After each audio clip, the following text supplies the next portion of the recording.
Olá, gente. Boa noite, gente. Tudo bem com vocês? Tudo tranquilo? Vou adicionar aqui o Thiago. Oi, Thiago, boa noite. Oi, gente, boa noite. Deixa eu fazer o pedido aqui para convidar o Thiago.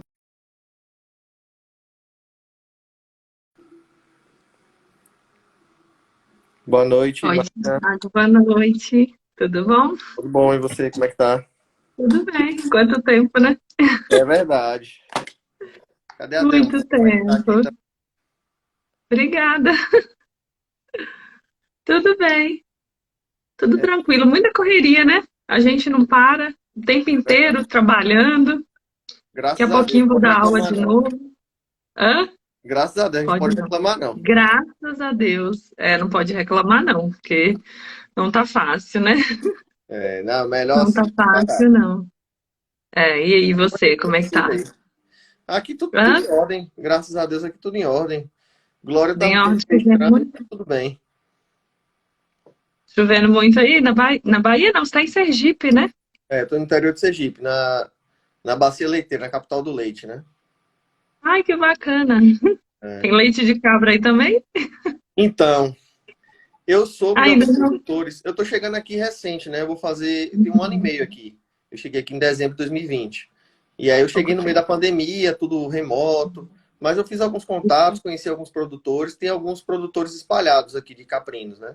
Aí, como você Ah, sabe, que bom. minha trajetória foi sempre com caprino e ovino, né? Principalmente com caprino. E aí eu Pra cheguei falar um aqui já fui pouquinho. procurar. É, vamos falar. Gente, para quem não sabe, o Thiago a gente formou junto, né, Thiago? É verdade. Apesar da gente não ter entrado junto, eu formei com a sua turma. A gente Verdade, formou verdade. junto. Foi, nossa formatura foi junto, 2000. Vou Foi. entregar a data aqui, né? 2009. 2009. Final de 2009 para 2010. Vamos nos entregar agora. São os Mas anos de bom, experiência, pois é. Barba, cabelo com caindo, certeza. barba ficando branca. Na época não tinha É, o barba. cabelo branco, procedimentos estéticos já já. Vamos ter que ter. Não, Nós mulheres, pelo menos, né? já falei com minha esposa. Se cair, vai virar bola de bilhar. Eu não vou fazer nada. Ela fica sorrindo, Homem sorrindo na não minha se cara. importa com isso, né? É. Homem não liga pra isso.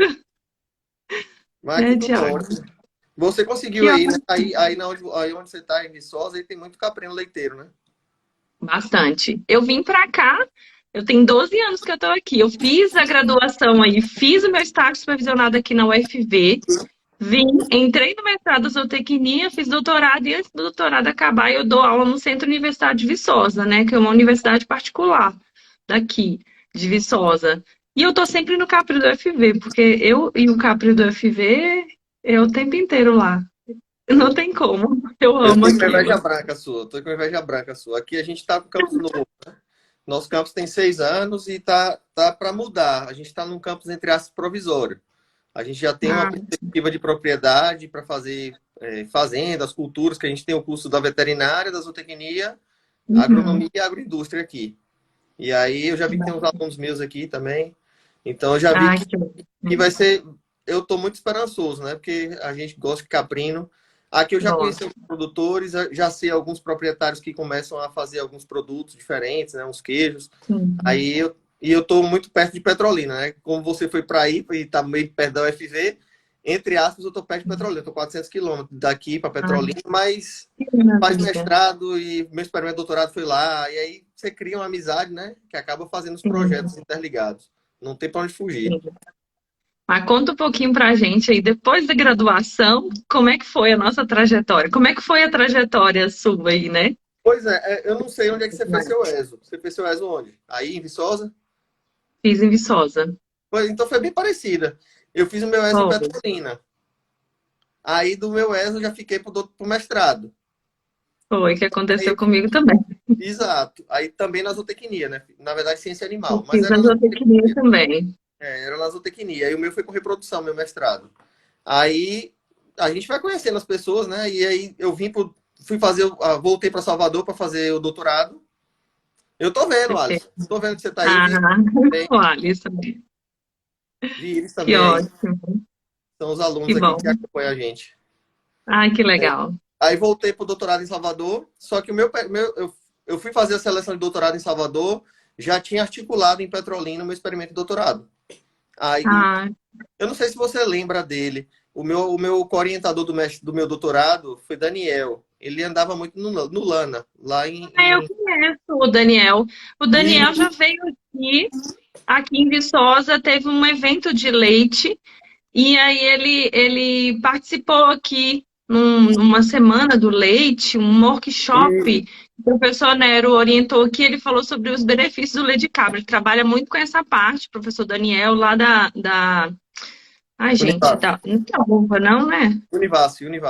Ah, do Univasp. Eu conheço também o professor que foi meu co-orientador, também trabalhou comigo, mas eu trabalhei no doutorado na área de resistência bacteriana, com mastite.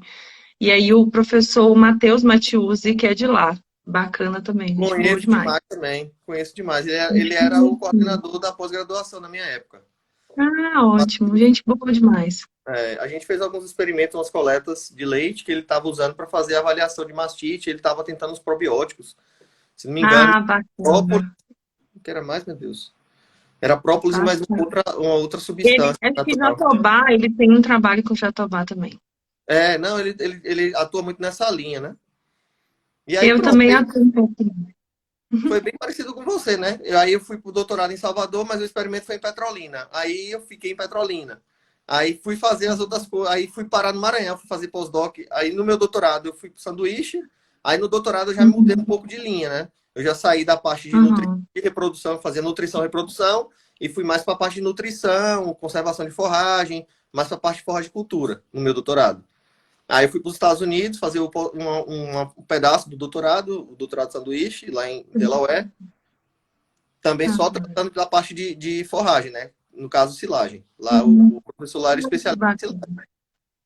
É, Aí eles são. voltei e segui a vida. Aí fui pós-doc em Salvador, fui pós-doc no Maranhão, também trabalhando nessa mesma linha, nutrição, produção e forragem. Na verdade, assim, a pós-graduação o viés foi muito mais o técnico do que veterinário mesmo, né? Foi mais a parte de produção, de nutrição, entrou um pouco de reprodução no mestrado, mas o foco foi mais para a parte de produção mesmo, né? E acabou Bacana. complementado, né? Bacana. Porque na veterinária a gente É só é muito a bom. parte fechada, muito de saúde, de Sim, parte sanitária, saúde. isso é bom. Aí deu uma abertura de leque e foi o que me salvou. Creado. Então, Isso respondendo é a muito bom. pergunta aí, né? Eu sou veterinário com coração de zootecnista. Eu fico brincando com meus colegas aqui, né?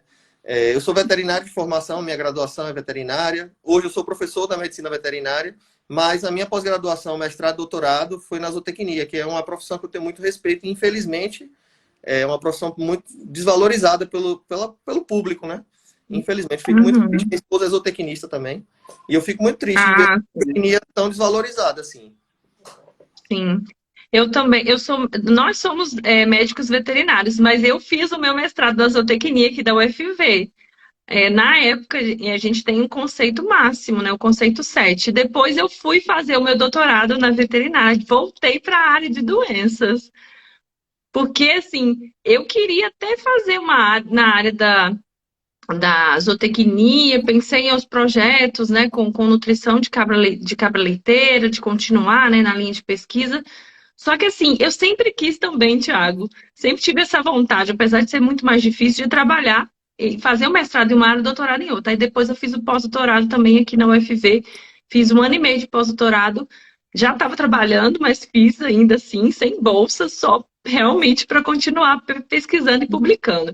Mas aí eu tenho um pezinho também na zootecnia, gosto dos dois, gosto da parte de produção, da parte de doença. Isso foi muito bom para mim, porque hoje eu dou aula de microbiologia, eu dou para outros cursos, né? Dou aula, me ampliou também bastante, principalmente porque eu dando aula em instituição privada, a gente tem um leque muito grande de disciplina, né? Isso acaba favorecendo. E na prática de campo também, quando eu vou atender o produtor, eu sei da parte de manejo, produção, nutrição e a sanidade, que é a minha especialidade hoje, né? É bom que, assim, a demanda do produtor é de todos os lados, né? Então, assim, quanto mais a gente tiver o perfil para contribuir na propriedade, eu acho que para o produtor é um grande, assim, um investimento bem feito, né?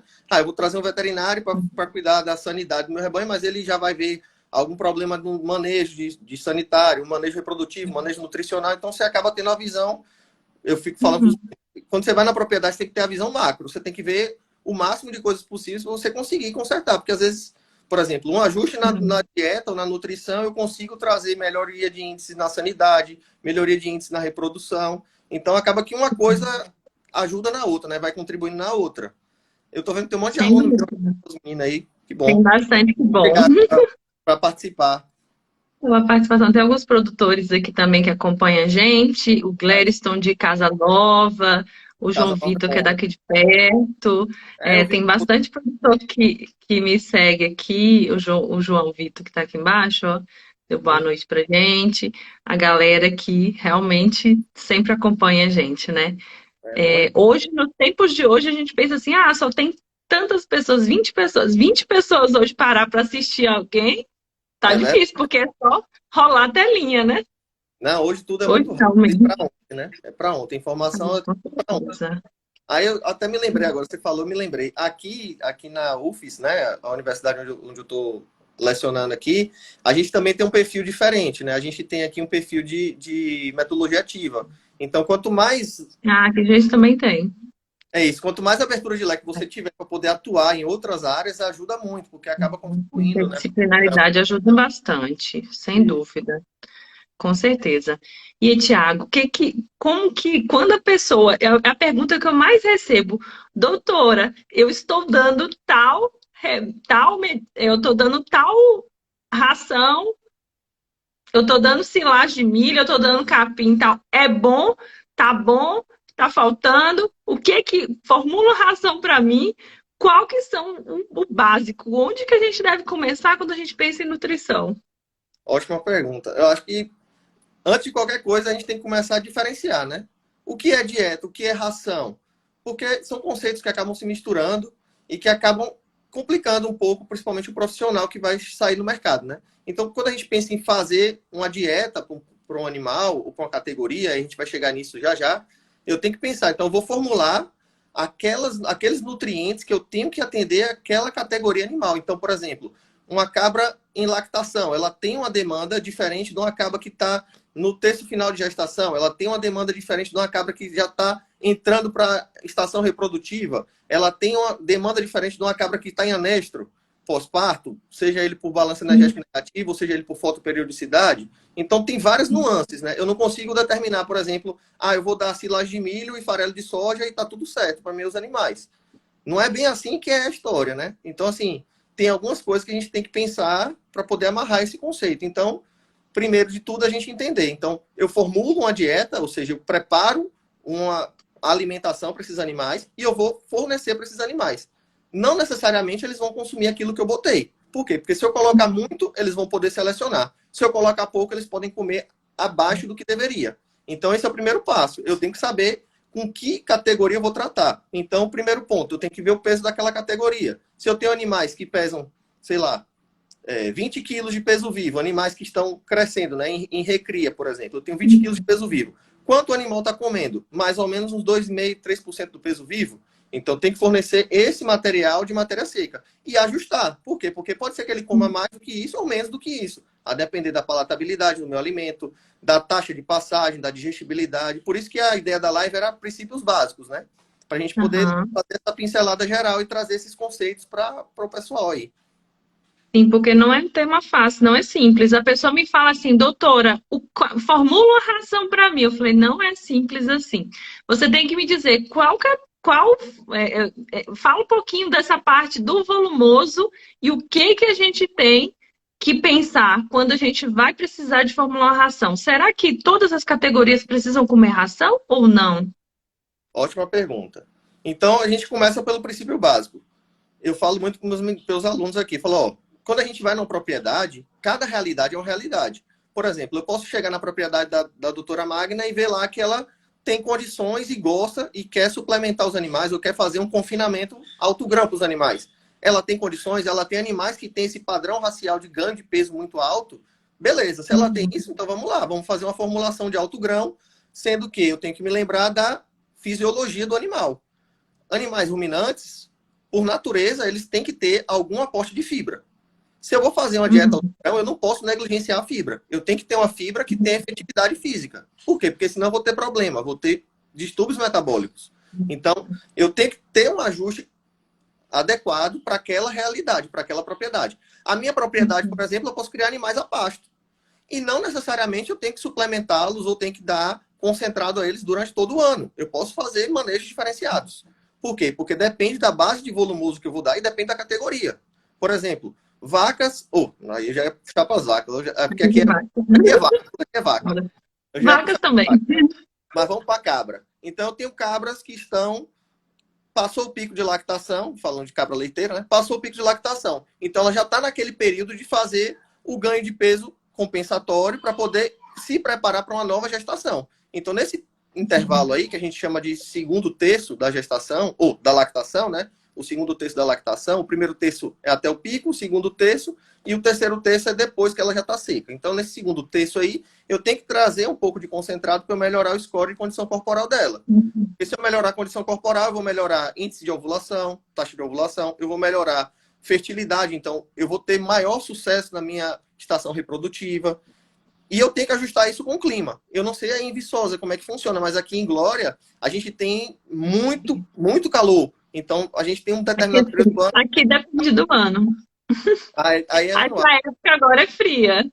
Agora, gente, é o inverno seco. Agora é a época de falta de alimento. A pastagem tá ruim. Mas embora aqui a gente tenha uma produção muito de ovelha, até leiteira tem também. Ovelha de corte, ovino de corte, que tem em todo o Brasil. E temos bastante, na região aqui da Zona da Mata Mineira, tem bastante produção de cabra leiteira. Então, geralmente, o ano inteiro praticamente, que tem alguém perguntando aqui sobre o sistema convencional, aqui tem bastante tecnologia, o sistema é intensivo e utiliza basicamente silagem de milho e ração concentrada, e o animal fica confinado o tempo inteiro, como o Lobato perguntou aqui. Interessante. Aqui já é o contrário. Aqui, infelizmente, né, a maioria do pessoal cria de forma semi-extensiva a extensiva. Porque a maioria dos locais aqui, o pessoal usa a criação de caprinos não sendo a atividade principal daquela propriedade. Então, os poucos que criam de forma mais intensificada são os que criam genética, né? Animais de genética. Tem cabras leiteiras que têm alta genética e tem animais ovinos também de alta genética, né? Principalmente Dorper. Mas de animais de corte. E a maioria do pessoal cria animais de pouca produtividade. Então, eles não têm um cuidado tão grande com a parte de nutrição, que acaba sendo um problema, né? Principalmente nessa época Aqui, a gente está numa época de transição. Então, a gente está saindo do calor, a gente está chegando no inverno, né? Está saindo do calor e está entrando muitas chuvas, está baixando a temperatura. No inverno chuvoso. O inverno aí é chuvoso, aqui é seco. Isso aí acaba atrapalhando um pouquinho o planejamento do produtor. Mas, de forma geral, o que a gente pode pensar? Para animal confinado, não tem muito o que fazer. O que a gente pode fazer é categorizar. Que aí a gente consegue ter uma maior eficiência do uso da dieta. Porque, por exemplo, aqui, eu não sei aí em Viçosa, mas aqui é muito comum do produtor dar mesma dieta para todos os animais. Independente se é lactante, se é idoso, se é animal de primeira cria, se é animal que está... E aí, isso eu acho que é um ponto que dá para melhorar a eficiência de uso. Em contrapartida, a gente tem trabalho. Então, eu falo sempre para os meninos, né? Eu falo, a gente tem o ideal e a gente tem o que pode ser feito naquela realidade. Por quê? Porque tem o produtor que tem 10 cabras. Eu vou fazer com que ele categorize as cabras dele, ele vai ter que ficar dando para cada cabra quase. Então, talvez não seja tão viável. Então, talvez seja melhor interessante para ele separar o que é animal que está em lactação e animal que está vazio, ou animal jovem, animal vazio e animal que está lactante. Mas ele categorizar muito, ele acaba tendo um maior trabalho e para comprar ingredientes, para formular as dietas, talvez não seja tão interessante para esse produtor. Sim. Até uma pergunta aqui sobre isso. Quantas categorias podem dividir? Você já respondeu, né, sobre isso. Não, categoria você pode dividir o máximo de categorias que você quiser. Por exemplo, eu posso pegar animal que está... Eu não sei como é que vocês criam aí na parte de animal leiteiro. Tem lugares que o pessoal já separa logo no parto. Por exemplo, bovinos aqui... Aqui separa no parto. Aqui a maioria das propriedades... Tem algumas propriedades que não separam. Mas a maioria das criações separam na hora do nascimento. Pois é, quando você separa já no nascimento, fica um pouco mais fácil, porque aí você não precisa fazer um creep feeding, você já vai fornecer o coxo só para essa categoria. Já facilita um pouco É. mais. Então já é um ganho, entre aspas, a mais. Se você já tem essa divisão, já é mais fácil. Aqui, infelizmente, é tudo junto. De mamana caducando, é tudo junto que a gente fala, né? Mamana caducando. Tem animal banguelo e tem animal recém-parido que tá tudo ali, tudo junto. E isso É. aí entra na sanidade, né? Acaba trazendo Fica. mais jovens, né? Sanitários. É, os problemas sanitários vêm aí, com certeza. E aí a gente vê que geralmente a eficiência é muito baixa.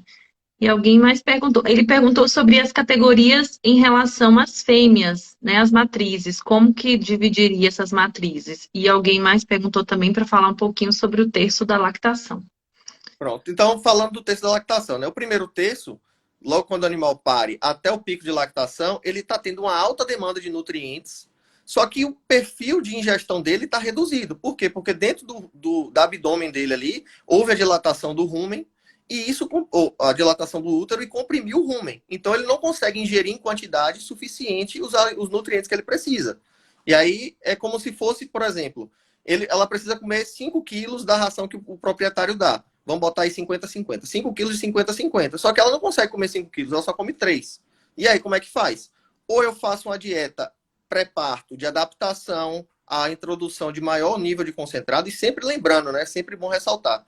Quando a gente trabalha com mudança, manipulação da dieta de ruminantes, a gente tem que fazer uma adaptação. Por quê? Porque quando aí eu entro com outra coisinha, né? Quando a gente vai fazer uma alimentação de ruminante, a gente não está alimentando diretamente o animal. Primeiro a gente está alimentando o rumen. E dentro desse é uma complexidade de inter-relações da microbiota que tem ali. Então, qualquer modificação que eu faça, por exemplo, eu vou botar um pouco mais de milho, eu vou tirar um pouco mais de milho. Qualquer mudança que eu fizer, eu vou alterar o perfil populacional ali dentro. E isso é muito drástico quando é feito de forma abrupta.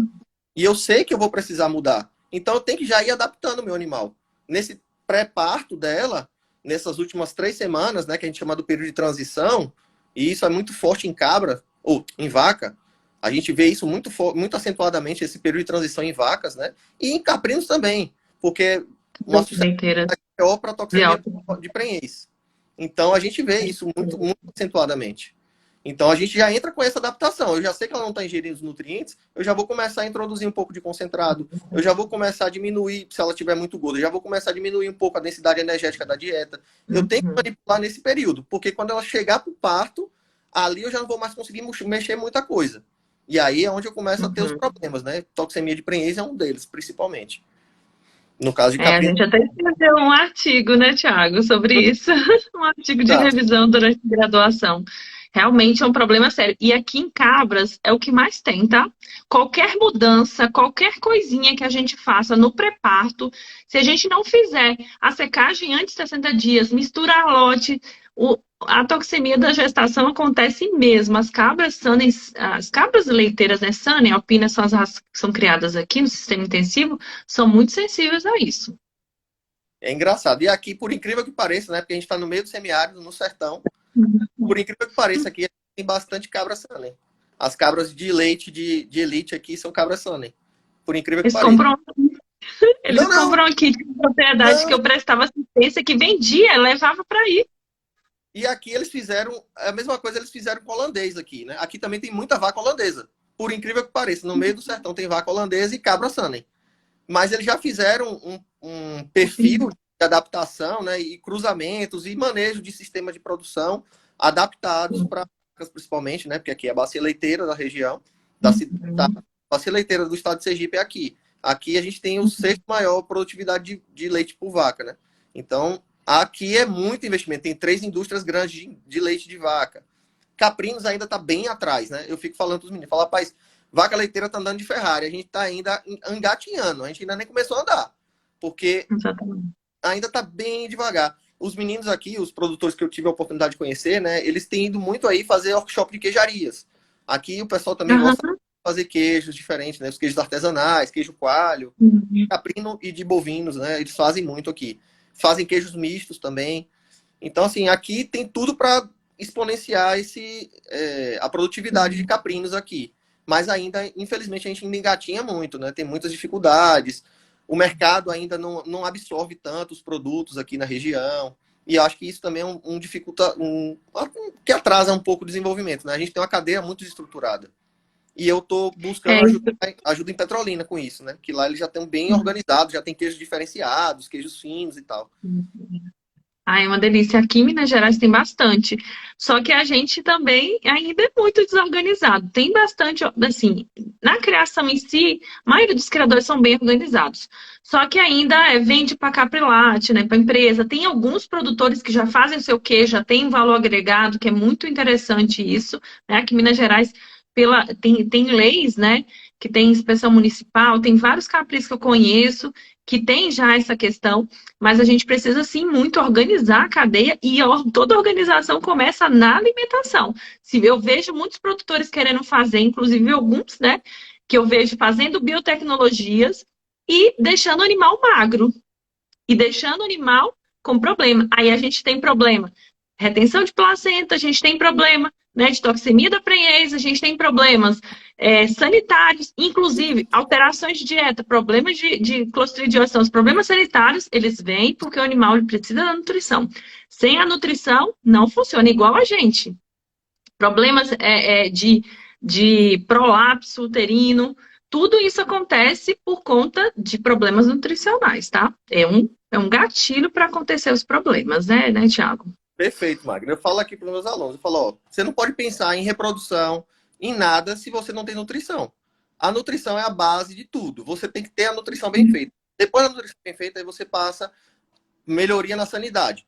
Nutrição e sanidade estando ok, aí você vai para frente, aí você vai embora, você faz o que você quiser. Mas sem nutrição e sem sanidade, não vai, não sai do lugar, não tem como. Aí vou voltar à história, né, que eu tô vendo aqui, já tá subindo outros comentários. Eu fico empolgado com coisa e esqueço.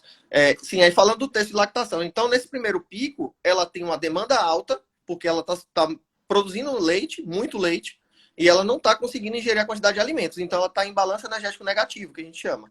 Quanto mais intenso esse balanço energético negativo, mais complicações você vai ter ao longo da sua produção. Primeiro, que o seu pico não vai ser tão alto, porque ela vai estar em déficit nutricional. Já começa daí. Segundo ponto, se você está com um balanço energético negativo muito intenso, você começa a ter um aumento do intervalo entre partos. Então, você acaba afetando negativamente a reprodução. A qualidade do seu leite, a probabilidade de dar uma mastite, por exemplo. Então, se você não tem uma dieta bem organizada para você atender a demanda nutricional do seu animal, você acaba...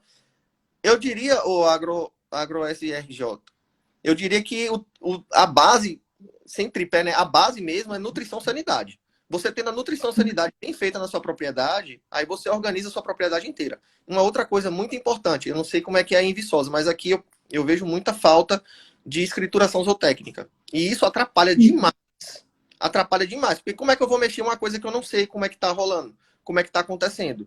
Então, como é que eu vou melhorar? Ah, eu quero fazer um melhoramento genético do meu plantel. Só que eu não sei quais são os índices de produtividade no meu rebanho, eu não sei intervalo entre partos, eu não sei qual é o peso ao nascimento, eu não sei de nada. Como é que eu vou mexer em uma coisa que eu não conheço? Então, a primeira coisa de tudo para você ter é organizar a sua propriedade. Você saber a vida de cada animal. Se você sabe isso, você consegue começar a interferir. Ah, esse animal ele já teve, já falhou na estação reprodutiva 3 vezes, já saiu da estação de monta sem cobertura, sem prenhez. Esse animal é descarte. Aqui o pessoal tem muito apego com o animal. Então, para fazer o descarte, é um suadouro. Para você fazer um descarte seletivo, é um suadouro. E isso atrapalha a melhoria dos índices de produção do rebanho e da propriedade, né? E aí eu volto a outra história, né? Às vezes o produtor ele quer melhorar, ele quer produzir mais. Só que aí entra no outro contraponto.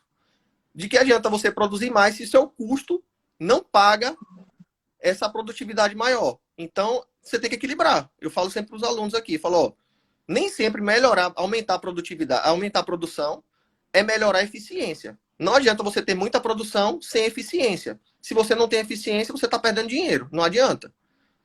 Exatamente. E isso eu acho que é um ponto que pesa muito quando a gente fala em nutrição, né? Porque o produtor, ele quer dar um concentrado, ele quer dar uma dieta. Vem o representante de sal, mineral, das marcas aí que a gente sabe, várias marcas, e fala, e vai nos eventos, e o cara fala bem daquele sal e tal. Só que aquele sal, ele não funciona sozinho. Aquele concentrado, ele não funciona sozinho. Se ele não souber ser bem administrado, se ele não tiver a inter-relação com o volumoso que está sendo fornecido, não adianta. Já fui em propriedade aqui que o cara dava silagem de milho e palma forrageira. E ainda os animais estavam magros. Por que será? Não sabia. Mas... Justamente porque a sua dieta está desbalanceada. Não adianta você consumir um monte de coisa que não tem o balanço nutricional em termos de nutrição, de energia e proteína, principalmente, né? Aí entra as vitaminas, aí entra alguns outros compostos que a gente pode falar um pouco mais adiante, né? Para melhorar a eficiência, para melhorar a sanidade de alguns aspectos. Então não adianta você entrar com um concentrado, mas um concentrado mal formulado, né? Então eu entro com a dieta de silagem de milho, como você falou que tem aí. Aqui a gente tem muita palma, por conta do semiárido. O cara entra com silagem de milho e palma. Mas e cadê o nitrogênio? Cadê a proteína? E aí faltou. E aí o animal não ganha peso. Você está dando energia e o animal está jogando energia fora. Está jogando fora através de fezes, jogando fora para poder metabolizar essa energia e descartar essa energia. Ele tá gastando. Ou o contrário é verdadeiro. O cara dá uma dieta com um monte de soja e um cheirinho de milho e o pasto seco. Aí ele quer que o animal ganhe peso. Aí o animal vai gastar energia para jogar fora esse excesso de proteína. Então, falta eficiência na gestão dos nutrientes, né? E aí entra a história das categorias. Se eu conheço a necessidade, a demanda nutricional de cada categoria, eu consigo formular uma dieta mais adequada. Por isso que categorizar é importante. O animal em crescimento, né, principalmente animal de desempenho, né, de ganho de peso, eu preciso que ele tenha, no primeiro momento, um aporte de nutrientes maior, dieta mais digestível e muita, vamos dizer assim, um teor de nitrogênio mais alto do que, por exemplo, uma cabra adulta. Uma cabra adulta, eu quero fazer uma melhoria da ovulação dela, taxa de ovulação. A dieta é totalmente diferente. Eu vou entrar com uma dieta diferente porque eu quero fazer com que ela tenha um aumento da taxa de ovulação. Então, eu entro com mais concentrado energético. Eu estou com o animal em crescimento, eu quero que ele tenha um maior ganho de peso. Então, eu entro com a dieta bem balanceada, mas focando com um pouco mais de proteína. E aí eu tenho que ver qual é a idade, qual é o peso que o animal tem, quantos gramas eu quero que esse animal ganhe por dia, porque cada item desse, né? Aí, para o pessoal que já mexeu com dieta, com formulação de dieta, você tem uma tabela lá bem complexa. Então, eu tenho um animal que é tal idade, que ele tem tal peso, que eu quero que ele ganhe tantos gramas por dia, e aí eu vou ter a demanda nutricional dele de mantença e para desempenhar o que eu quero, de 100 gramas, 200 gramas por dia. Aí entra outro ponto. Qual é o potencial genético do meu animal? Eu pego um animal SRD e eu quero que o animal ganhe 250 gramas por dia? Não vou conseguir. Não adianta. Então, assim, a gente tem que respeitar muitas coisas, né? Como a professora Magna falou, formular a dieta não é tão fácil. Eu tenho que ter muitas informações para poder tentar ajustar para fornecer aquele animal que ele precisa, demanda de nutrientes, principalmente proteína e energia, para poder ganhar. Então, exatamente. aí, Clarice, deixa eu só resgatar as outras perguntas, que senão eu vou vendo aqui o que está vindo agora. Eu tenho uma parada aqui, ó. Tendo em vista o Cid Coelho, boa noite. Tendo em vista que o Nordeste, na época chuvosa, não há suplementação, os animais ficam gordos, bonitos e ciclam, a pergunta seria possível manter essas criações assim? Sim, com sem certeza. Suplementação?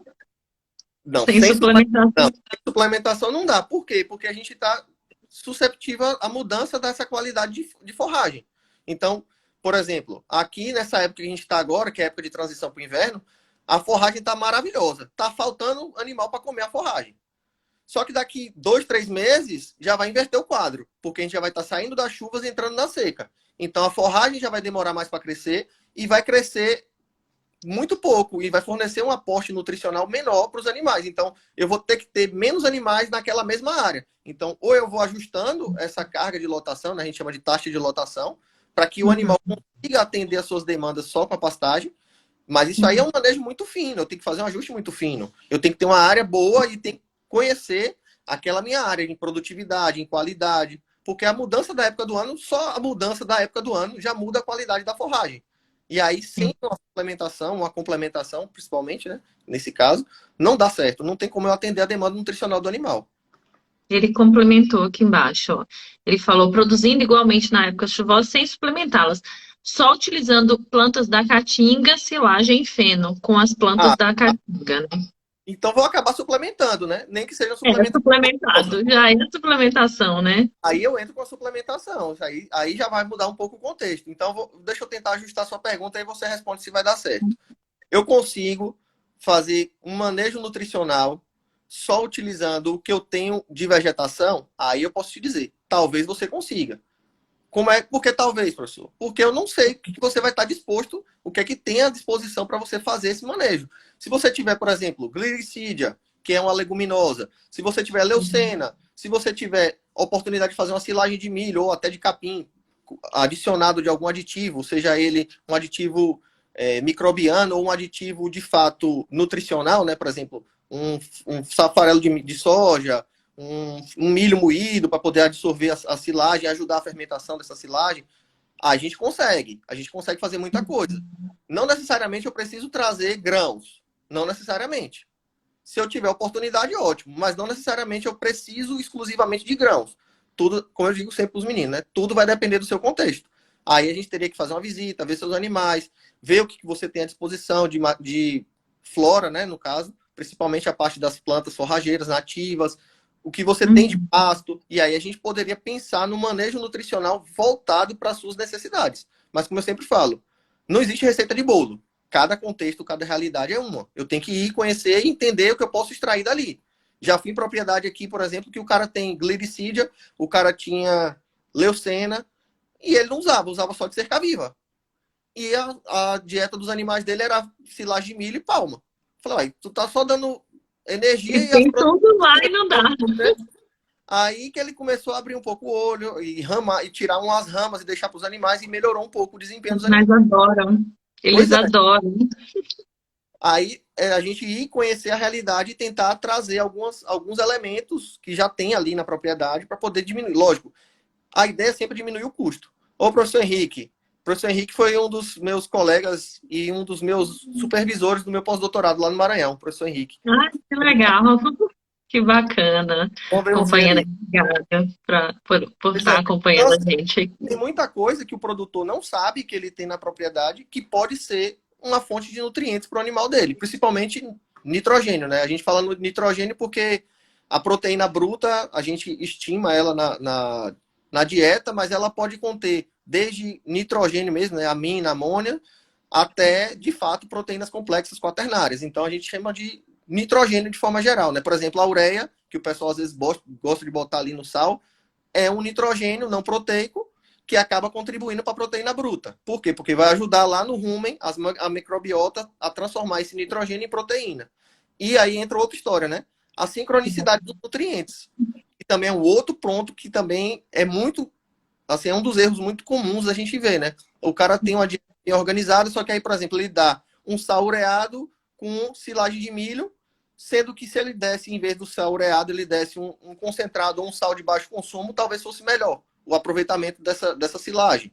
Então, tem muita questão ligada à sincronicidade dos elementos, né? Da energia e da proteína, que eu acho que é um dos grandes desafios para o produtor.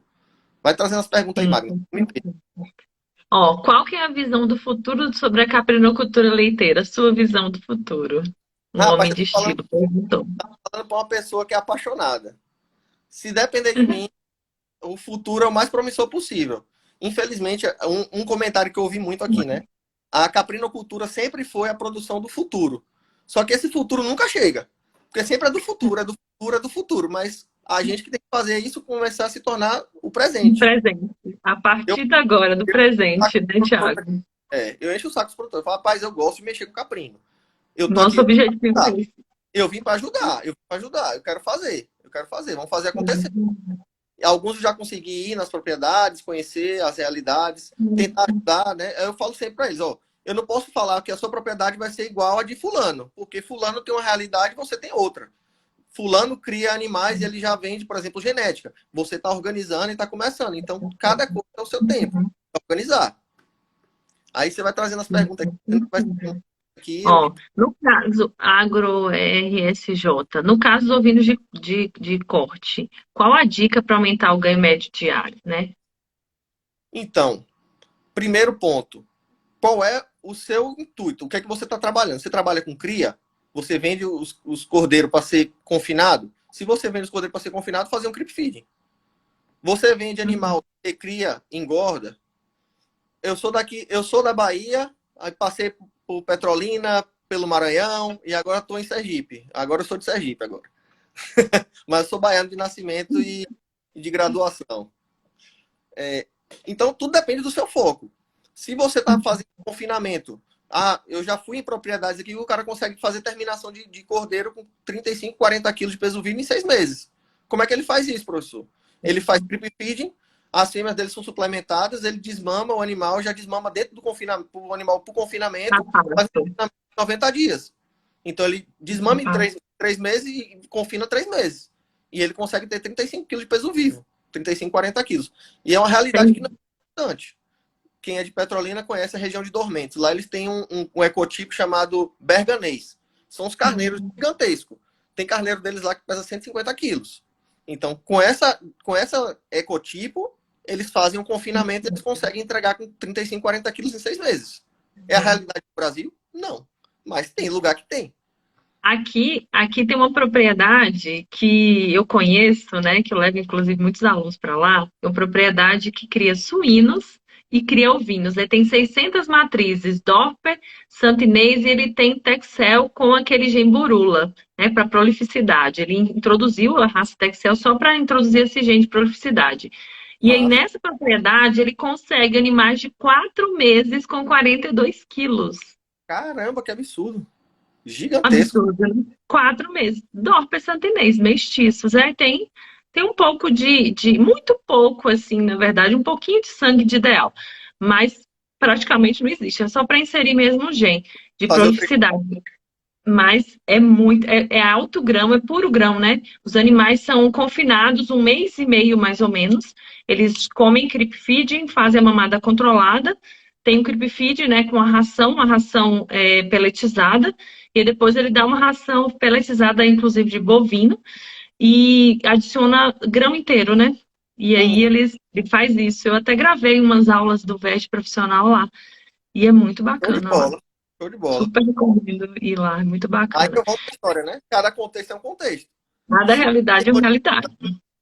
Aí entra o ponto. Para ele ter esse tipo de sistema de produção, ele tem para onde desembarcar esses animais. Porque a Tem, ele tem velocidade que ter. que faz é muito grande. 4 meses você tem um animal de 42 quilos de carcaça, você tem que ter uma demanda muito grande desse mercado. E você tem que ter um nicho diferente, que pague diferente por esse animal. Porque senão você não compete. Paga. Se você tem animal se você tem, por exemplo, um abatedouro que tem o selo daquela carne Dorper, por exemplo, né? Que a gente está vendo aí, está muito em moda. Eu falo para os meninos, também ministro a disciplina de mecanismo de produtos de origem animal aqui. Então, Ai, bacana. hoje em dia é muito comum você ir numa boutique de carne. Antigamente ninguém ia em boutique de carne. Você ia no açougue. Aqui o pessoal É, ainda vai na feira. Então, em alguns lugares, capitais, por exemplo, já tem boutique de carne. Na boutique de carne você já compra, por exemplo, eu quero comprar um suíno da raça Large White. Eu quero comprar um suíno da raça Duroc. Quero comprar uma carne de ovino, de cordeiro da raça Dorper. Um cordeiro da raça Texas. Você consegue ter isso. Eu quero comprar um bovino Angus. Você já tem essa especificidade. É realidade para o Brasil inteiro? Não é. Eu é já um falo. nicho, é um pequeno nicho, né? Aqui em Glória, Mas, você consegue comprar uma carne de ovino, de caprino aqui, com uma regularidade de qualidade. Por exemplo, se você for comprar, primeiro que você não acha muito fácil nos grandes mercados, né? Que só tem 2 na cidade.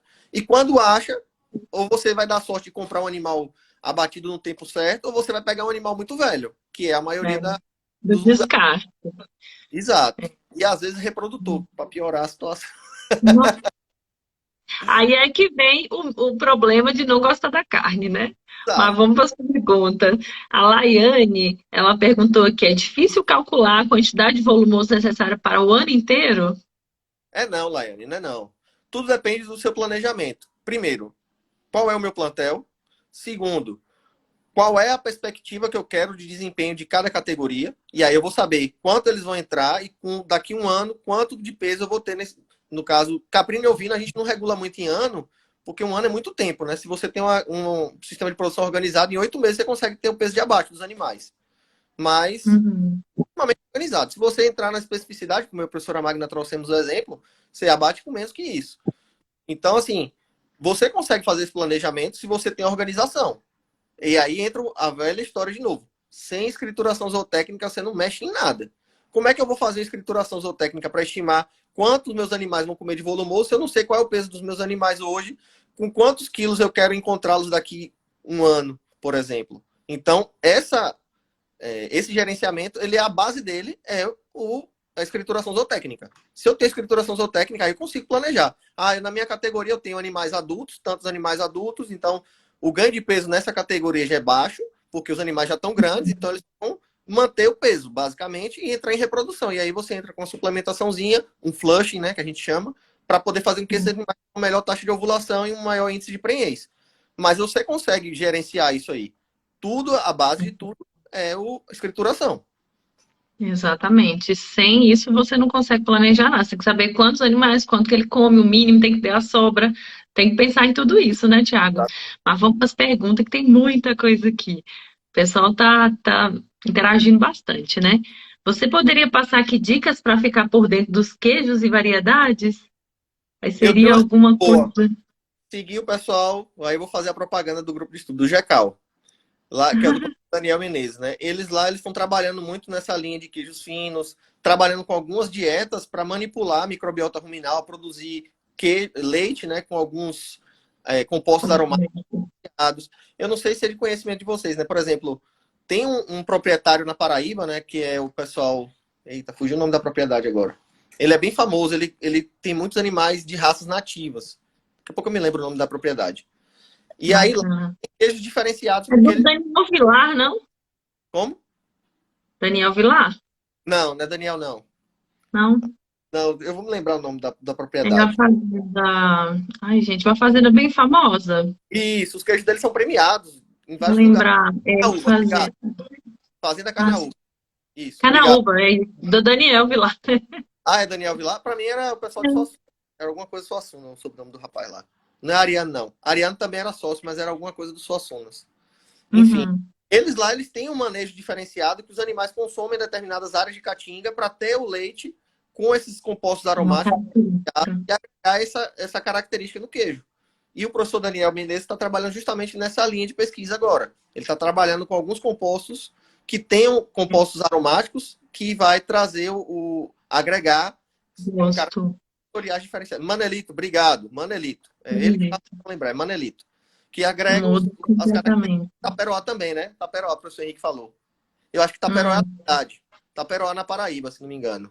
E o nome da propriedade é Fazenda Carnaúba, se não me falha a memória. Então, essa característica diferente, né, por conta dos compostos, desses compostos diferenciados da caatinga, vai agregar aromas, sabores diferentes. E aí entra aquela história que eu estava falando lá no início, né?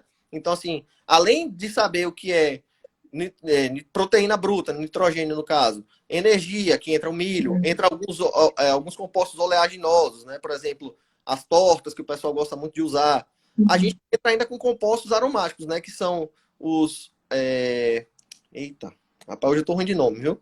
O tanino, por exemplo, é um composto aromático, tanino solúvel, que pode agregar valor, e o tanino, que é o mais conhecido, né? Que o pessoal usa até como antiparasitário, que é o tanino condensado. Que foi por exemplo.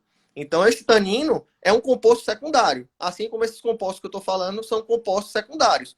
O animal, ele não quer comer aquilo, mas ele quer consumir aquela planta e essa planta tem esse aroma diferenciado. E isso vai agregar lá naquele leite que ele vai ser produzido, né? E o contrário é verdadeiro. Agora não é mais permitido, né, a gente alimentar ruminante com resíduo animal, mas antigamente o pessoal alimentava ruminante com resíduo de peixe, com óleo de peixe. Então, o leite tinha cheiro de peixe. A carne tinha odor de peixe. Hoje em dia, graças a Deus, não é mais Thiago. Hoje a única coisa que ainda pode, né? É o soro, né? Ainda é permitido, né? Voltou. É permitido. Tinha parado, agora voltou. Inclusive... Voltou. Antes era proibido, voltou de novo. Inclusive, tem depois umas perguntas que algumas pessoas já me perguntaram e eu fiquei devendo. Eu tô devendo de gravar, tá, gente? O Capricho, meu irmão, me pediu, me perguntou e eu tô devendo. Eu vou gravar um videozinho falando sobre isso. Vamos para as perguntas, que tem bastante aqui. Faltam 10 minutinhos para a gente acabar. Vamos ter que marcar outro live, porque o pessoal está amando. Onde pode estar me capacitando para melhorar o conhecimento? Aqui com a gente, no Instagram. E, logicamente, não tem muitos lugares, muitos cursos, né? Tem o Senar, tem os cursos do Senar, tem muita coisa hoje na internet, muita gente que trabalha. com isso, né? Muitos colegas que estão no Então, YouTube aí trazendo muitas dicas interessantes, né? Agora, o fundamental de tudo é assim, se eu não tenho um conhecimento, eu não vou fazer e vai dar certo. Por quê? Porque eu não conheço, eu não sei a base de tudo, né? Isso que eu e a professora Magna estamos conversando aqui, alguns colegas também já estão aí, né? É muita coisa. A gente estudou 5 anos de faculdade, a gente fez 2 anos de mestrado, doutorado, pós-doutorado, e assim, cada dia mais, quanto mais a gente vai estudando, mais a gente vê que tem coisa para a gente aprender, e tem coisa para a gente estudar, e tem linhas de pesquisa diferentes. Então, assim, é muita coisa. Eu falo para os meninos da veterinária, né? Aí eu vou fazer mais uma vez a enaltecer os colegas da zootecnia, né? Então, assim, a gente que é da veterinária, quando a gente vai entrar na produção, a gente já chega uns 10 passos atrás deles. Por quê? Porque o curso da veterinária, ele é muito mais focado na parte de saúde, da parte de medicação, da parte de doenças, do que de fato da parte de manejo, de sistema de produção, de nutrição, como é a zootecnia. Então, quando a gente quer atuar, só trazendo a analogia, né, para vocês entenderem que não é fácil. Ah, vou entrar na internet, vou ver como é que faz e vou fazer. Não é bem assim, não. né? Não é bem Procurar um profissional, né, Thiago? E assim. a gente ainda teve sorte, porque na época que a gente formou, não tinha curso de zootecnia. Nossos professores, eles já ensinavam muito de zootecnia pra gente, né? Eles Verdade. fizeram mestrado, doutorado na área. Os alunos de agora, aqui, da veterinária, eles não têm nem a disciplina de caprinos. A faculdade privada tem, que sou eu que ministro. E eu ministro na área, na zootecnia, eu também ministro a aula para os alunos da parte de sanidade, né? O professor Marcelo Teixeiras, que é o professor da parte de nutrição, né? Foi meu orientador de mestrado. Ele é, né, especialista nessa área, ele é agrônomo, mas fez a especialidade dele na parte de nutrição de ruminantes. E, a gente tem realmente que procurar o profissional, porque faz toda a diferença, né, Thiago? Aí eu volto à história, né? Eu tô vendo aqui algumas perguntas. Eu não sei se tem mais pergunta aí. Eu tô vendo aqui algumas perguntas, né? Qual seria o suplemento? Qual isso? Tudo vai depender. Porque, por exemplo, se eu tenho um pasto que está no período, no ápice dele de produção, ou seja, eu tenho boa produtividade, alto teor de matéria seca, boa produção de matéria seca, tenho boa digestibilidade, tenho bom teor de proteína, eu posso fazer um ajuste para poder atender a demanda daquela categoria ali, um ajuste fino. Então, por exemplo, eu posso pegar um sal mineral, com um pouquinho de ureia, eu posso pegar um pouquinho de farelo de soja e entrar só com mineral básico. Tudo vai depender do meu contexto, da categoria, do tipo de animal, da época que eu tô, do pasto que eu estou fornecendo, da minha volumoso, a minha proporção volumoso concentrado. Porque, por exemplo, se eu dou um suplemento mineral muito rico em cálcio, por exemplo, eu trabalho com cabra de leite, eu vou dar cálcio. Só que em contrapartida eu uso farelo de soja, eu uso trigo, eu uso milho. Quando eu botar esse cálcio em excesso, eu vou ter urolitíase. Principalmente se eu botar Vai, reprodutor.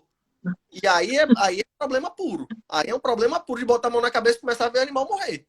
Por quê? vai Porque não morrer. Se não tá. chamar o veterinário urgente, vai morrer, porque o animal não. Aqui, você acredita que tem casos disso?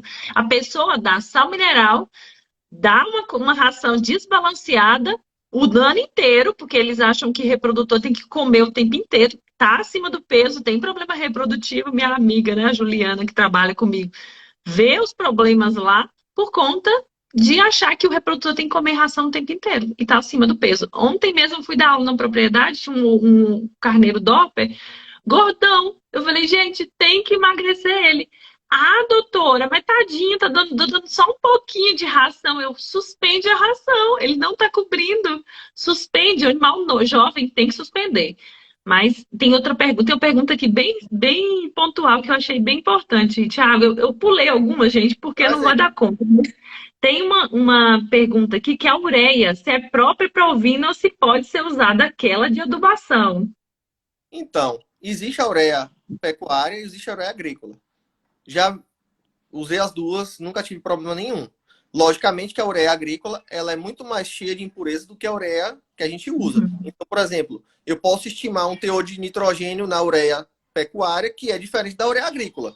Por quê? Porque ela vai ter mais impurezas. Eu posso, por exemplo, estimar que não vai ter um contaminante ali de mineral na ureia pecuária, que não teria, e na agrícola eu tenho, porque na hora que o cara foi tirar ali, ele não teve o cuidado de organizar.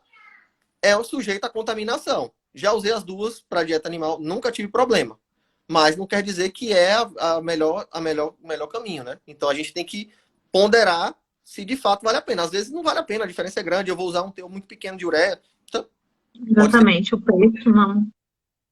Porque a ureia pecuária ela é bem mais refinada, né? Ela é mais pura, vamos dizer assim, do que a ureia agrícola. Exatamente, né? Nossa, tem muita pergunta aqui. Muito comentário, bastante interação. Muito bom, gente. A parte de planejamento realmente é muito importante, Laiane. Tem que saber, né? Porque a gente não pode trocar dieta, como o professor Tiago falou, né? Alguém perguntou aqui de onde que o professor Tiago é. O professor Tiago, ele é da Universidade Federal, né, de Sergipe. Isso. O que mais o pessoal está perguntando Aí aqui? tem Tem uns muita amigos. pergunta, a gente não vai dar conta, porque já estamos acabando. O pessoal falando que aprende muito nessas lives, com certeza, é muito bom. A gente discute muito com os colegas aqui, é bem bacana. Até eu aprendo muito o tempo inteiro, é muito legal.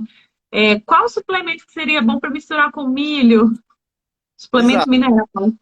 exato. Com milho, aí eu teria que ver qual a sua fonte de volumoso e concentrado, né? Se você vai dar só milho, por que você vai dar só milho? Qual que é o intuito? Você quer fazer um flushing? Você quer fazer um flush? Tudo bem, você pode dar só o milho grão, não tem problema. Logicamente, fazer uma adaptação dos animais e entrar num teor que você não vá se prejudicar. Então, por exemplo, se eu entrar com uma categoria que é 40 quilos, eu entrar com 500 gramas de milho, eu posso esperar que eu possa ter um problema de acidose.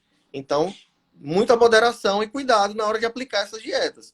Por isso que eu digo, adaptação e saber respeitar cada um dos ingredientes que a gente vai utilizar. Ureia, por exemplo, eu não posso passar do limite da ureia. Se eu usar mais do que 4% da dieta, eu posso ter um problema de intoxicação grande. Se molhar, não precisa nem chegar no topo. Se molhou, é cabeça e correr atrás de galão de vinagre para poder tentar reverter. E vai procurar um médico veterinário correndo lá para poder te salvar o bicho. Exato. E tem uma perguntinha aqui, se você falar bem rapidinho, que é sobre as sobras da indústria, né? Por exemplo, indústria de biscoito. O que você pode Ah, falar para a gente sobre isso? eu sou apaixonado por uso de resíduo. Porque, graças a Deus, a gente trabalha com uma categoria, né? Vamos botar aí ruminantes. É uma categoria que ela tem a habilidade de transformar, entre aspas, lixo em proteína animal. Então, desde já eu sou apaixonado por ruminantes justamente por isso. Então, a gente pode pegar resíduo de biscoito. Eu tenho que saber o que é que tem nesse resíduo de biscoito. É só a parte do biscoito? Tem recheio? Se tem recheio, tem aquela parte de corantes? Por quê? Porque se eu trouxer corante, se eu trouxer algum aditivo diferente, eu posso causar um problema no meu animal. Eu não sei o que um animal comendo, por exemplo, um caramelo desses aí, estabilizante que a gente usa para Exatamente. biscoito, não sei o que vai causar nele. Agora, por Que tem exemplo, efeito. resíduo do biscoito puro, aquele biscoito normal, maisena, creme cracker, eu posso pegar esse resíduo e dar para os animais? Posso. Agora eu tenho que saber o que, é que tem ali. Eu tenho que saber o teor de nitrogênio, eu tenho que saber o teor de carboidrato, eu tenho que saber o teor de extrato etéreo para poder Faz balancear o uso uma desse. análise básica. Exatamente.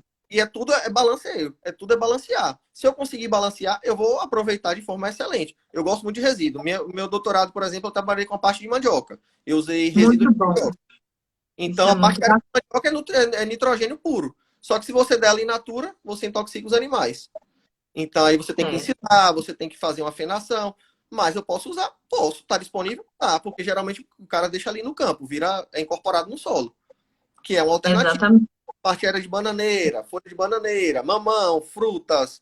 Aí a gente vai embora. O que tem de resíduo aí dá pra gente usar. O importante é saber o que é que eu tô usando e balancear ele para poder eu ter um bom aproveitamento. Senão eu vou só dar para os animais e ele vai comer e vai defecar aquilo ali. Exatamente, Tiago. Nossa, muito comentário. O pessoal amou. Todo mundo agradecendo aqui, Nossa, falando que foi passou muito rápido. ótimo. Vai ser mais. Sim, ficar gravado. Passou muito rápido. Foi um enorme prazer, Tiago, Uma estar aqui com satisfação você, grande de com ver. o pessoal. Vai ficar gravada a live, tá, gente? Não se preocupem. A live vai ficar gravada. Vocês podem reassistir. Manda para o pessoal que não assistiu, que não pôde estar aqui. Tiago, foi um enorme prazer, né? Encontrar de novo com você, Uma né? Meu satisfação. colega de estágio, meu colega de projeto, a gente fez Pois estágio é, com cara, Magna, para não quem é muito a tempo. chefa do setor. Quando eu cheguei na Caprina, em Salvador, Magna era a chefa do setor. E eu aprendi muito com você lá. Graças Brincadeira, a uma parceria que deu muito certo. Aí eu tô à disposição brincadeira. para colaborar de novo, para a gente fazer esse Não, bate-bola, para a gente ter se reencontrado, para a gente conversar.